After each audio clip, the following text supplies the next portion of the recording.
வணக்கம் உறவுகளே, மற்றும் ஒரு சமகாலத்தினூடாக மீளவும் சந்திப்பதிலே மகிழ்ச்சி. இன்றைய சமகாலத்திலே நாங்கள் பார்க்க போகின்ற விடயங்கள் கர்த்தால் திகதியில் மாற்றம், வெளியாகிய அறிவிப்பும் அதனுடைய பின்புலமும், பிரதமர் ஹரணி அமரசூரியவினை பதவி நீக்குகின்ற முயற்சியில் ஜேவிபி அம்பலப்படுத்துகின்ற கம்பன் பில, இலங்கையில் ஆட்சி மாற்றம் எந்த நேரத்திலும் எதுவும் நடக்கலாம் சூளுரைக்கின்ற ஐக்கிய தேசிய கட்சி. இந்த விடயங்களைத்தான் இன்றைக்கு சமகாலத்திலே சற்று சுருக்கமாக பார்க்க போகிறோம். இந்த விடயங்கள் எல்லாமே ஒன்றோடு ஒன்று நாங்கள் ஆராய்ந்து பார்க்க வேண்டிய, இணைத்து பார்க்க வேண்டிய விடயங்களாகவும் காணப்படுகின்றன. இலங்கை தமிழரசு கட்சியினால் ஒழுங்குபடுத்தப்பட்டிருந்தது ஒரு கர்த்தால். அதுவும் வருகின்ற வெள்ளிக்கிழமை இந்த கர்த்தால் வடக்கு கிழக்கு பிரதேசங்களிலே இடம்பெறும் என்று சொல்லி அறிவிக்கப்பட்டிருந்தது. எனினும் இந்த கர்த்தால் திகதியில் மாற்றங்களை ஏற்படுத்தி இருப்பதாக இலங்கை தமிழரசு கட்சி குறிப்பிட்டிருக்கிறது. மிக முக்கியமாக இந்த 15ஆம் திகதி நடைபெற இருந்த இந்த கர்த்தால் வருகின்ற 18ஆம் திகதிக்கு மாற்றப்பட்டிருப்பதான அந்த அறிவித்தல்கள் வெளியாகி இருக்கின்றன. இந்த அறிவிப்புகள் வெளியானதை தொடர்ந்து பல்வேறு சலசலப்புகள் சமூக மட்டத்திலே பேசு பொருளாக மாறியிருக்கின்றன. மிக முக்கியமாக இந்த கர்த்தாலுடைய பின்னணியை பற்றி நாங்கள் பார்க்கிற போது எங்களுக்கு தெரியும், கடந்த நாட்களிலே, மிக முக்கியமாக கடந்த வாரத்திலே ஒரு இளைஞர் ஒருவர் இராணுவத்தினரால் படுகொலை செய்யப்பட்டதான அந்த தகவல்கள், செய்திகள் வெளியாகி இருந்தன.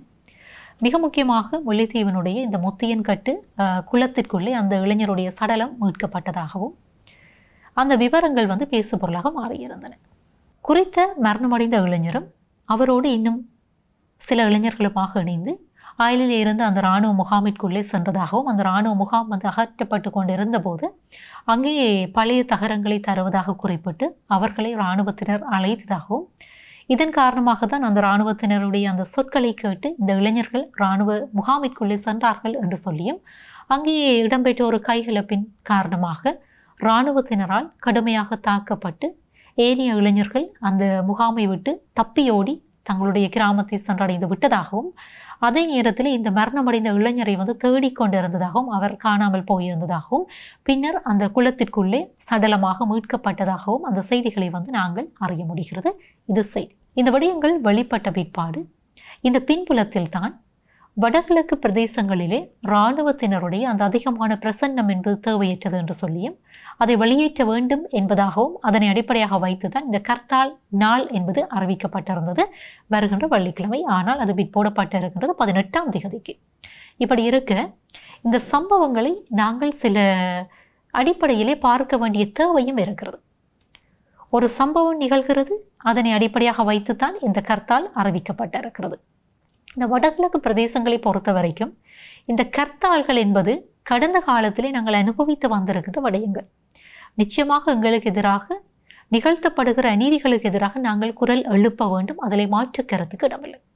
அப்படி குரல் எழுப்புகிற போது எங்களுடைய அன்றாட வாழ்வியலை பாதிக்காத வகையிலும், அதே நேரத்திலே உழைத்து வாழுகிற மக்களுடைய பொருளாதாரத்தை வீழ்த்தாத வகையிலும் இந்த போராட்டங்கள் இடம்பெற வேண்டும் என்பதுதான் இதடத்திலே சுட்டி காட்ட வேண்டிய விடயமாக இருக்கிறது. ஏனென்றால் கர்த்தால்கள் கடையடைப்பு என்றால் மக்களுக்கு சலித்து போன ஒரு விடயமாக மாறிவிட்டது.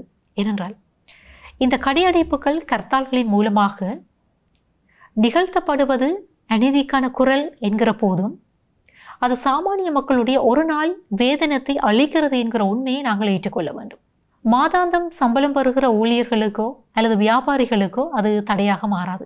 ஆனால் அன்றாடம் உழைத்து வாழுகிற கூலி தொழிலாளர்கள், பழக்கடை வியாபாரிகள், மரக்கறி வியாபாரிகள், ஏனைய சில்லறை பொருட்களை விற்பனை செய்கின்ற வியாபாரிகள் என்று சொல்லி அவர்களுடைய நாளாந்த ஊதியத்தை அடிப்படையாக வைத்துத்தான் அவர்களை தங்கி வாழுகின்ற அதாவது அவர்களை சார்ந்து வாழுகிறவர்களுடைய அந்த பொருளாதாரம் என்பது அடிப்படையாக பார்க்கப்படுகிறது. இப்படி இருக்க அந்த குடும்பம், ஒரு பழக்கடை வியாபாரி ஒரு நாள் தன்னுடைய ஊதியத்தை இழப்பாராக இருந்தால், ஒரு நாளாந்த கூலி தொழிலாளி தன்னுடைய ஊதியத்தை இழப்பாராக இருந்தால், அந்த குடும்பத்தினுடைய நிலை என்பது என்ன என்பதை நாங்கள் சிந்தித்து பார்க்க வேண்டும். இப்படி இருக்கு சமூக நோக்கிலே இந்த விடயங்களை கருத்தில் எடுத்து அதற்கு மாற்றீடாக சில முயற்சிகளை மேற்கொள்ள வேண்டும் என்பதும் இந்த இடத்திலே சுட்டி காட்ட வேண்டிய விடயமாக இருக்கிறது. இது ஒரு புறம் இருக்கு.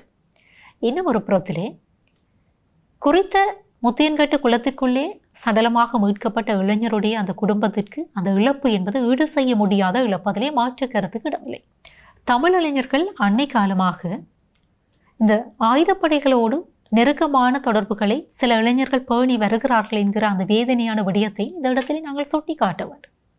உதாரணமாக 2009ஆம் ஆண்டுக்கு முன்பாக விடுதலை புலிகள் இருந்த காலப்பகுதியிலே அவர்களோடு நெருக்கமான தொடர்புகளை கொண்டிருந்த பலர் இன்றைக்கு அதே போன்ற தொடர்புகளை கிராமங்களுக்கு அருகிலே இருக்கின்ற இராணுவ முகாம்களோடு அல்லது ஆயுதப்படைகளோடு அவர்கள் பேணி வருகின்ற சில அந்த நிதர்சனமான உண்மைகளை பற்றி நாங்கள் இந்த இடத்துல பேச வேண்டும்.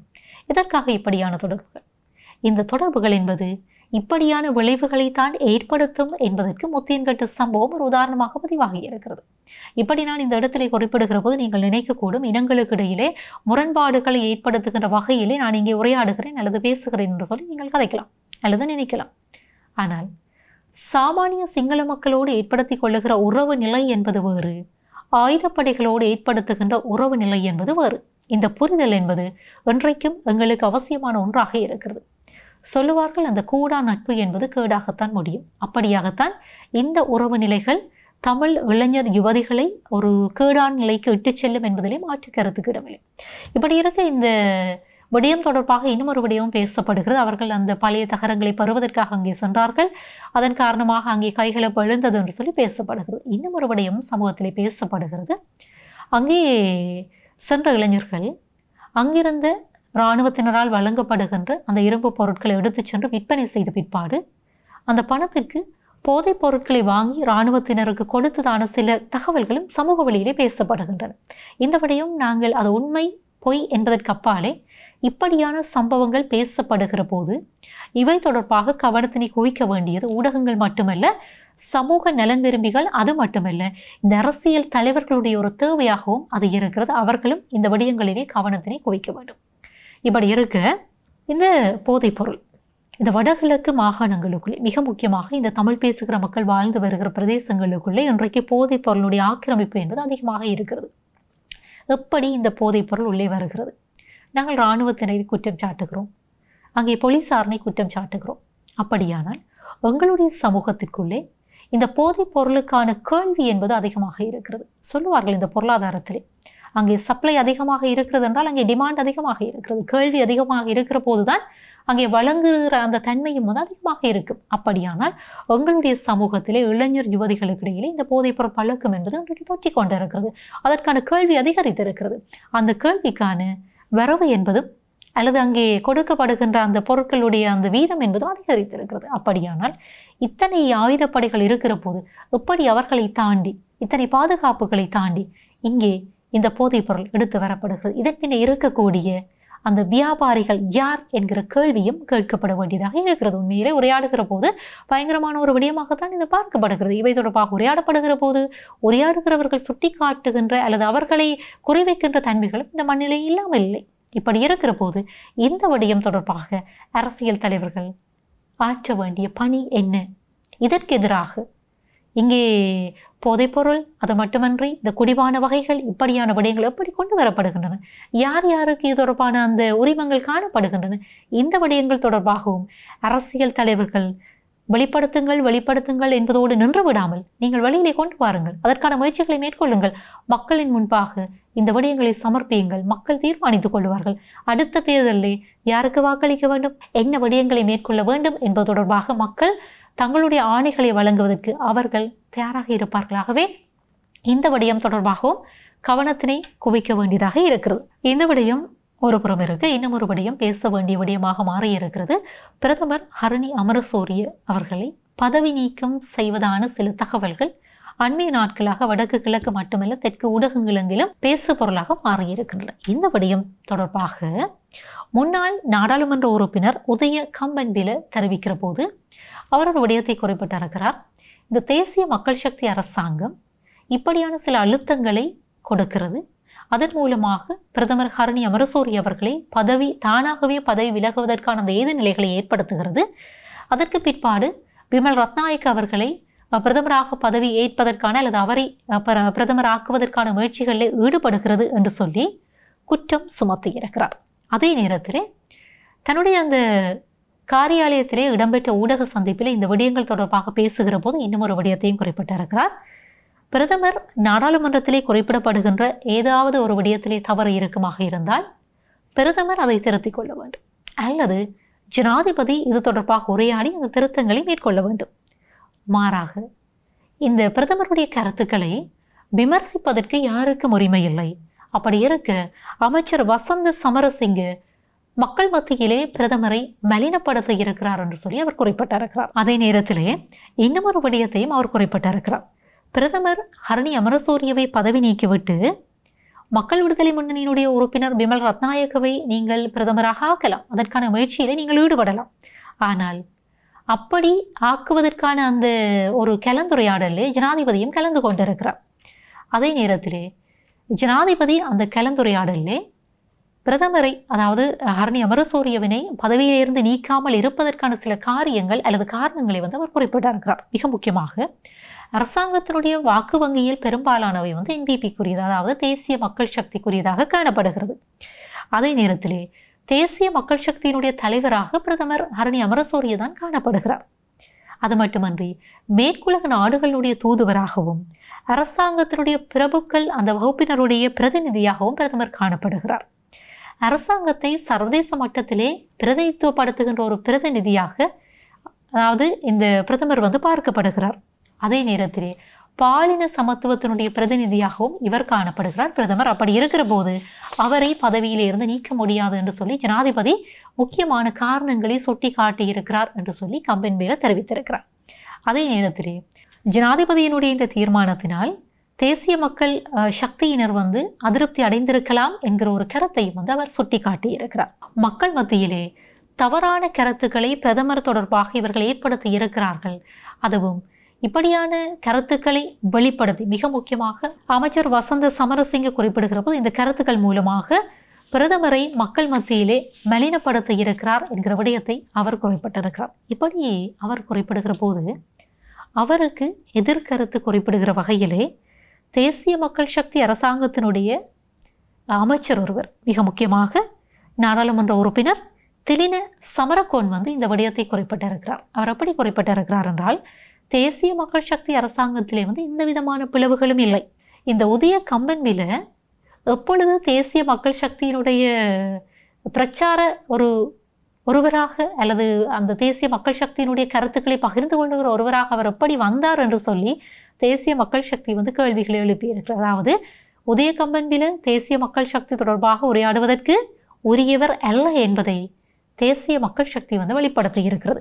அரசாங்கத்திலே பிளவு இருப்பதாகவும் பிரதமர் தலைமையிலே தனிக்குழு ஒன்று அமைத்து இந்த ஆட்சியை முடிவுறுத்துவதற்கு அல்லது குழப்புவதற்கான முயற்சிகள் மேற்கொள்ளப்படுகிறது என்று சொல்லி இந்த சமூக மட்டத்திலே பேசப்படுகிற விடயங்கள் உண்மை அல்ல என்பதை தேசிய மக்கள் சக்தி அரசு வெளிப்படுத்தி இருக்கிறது.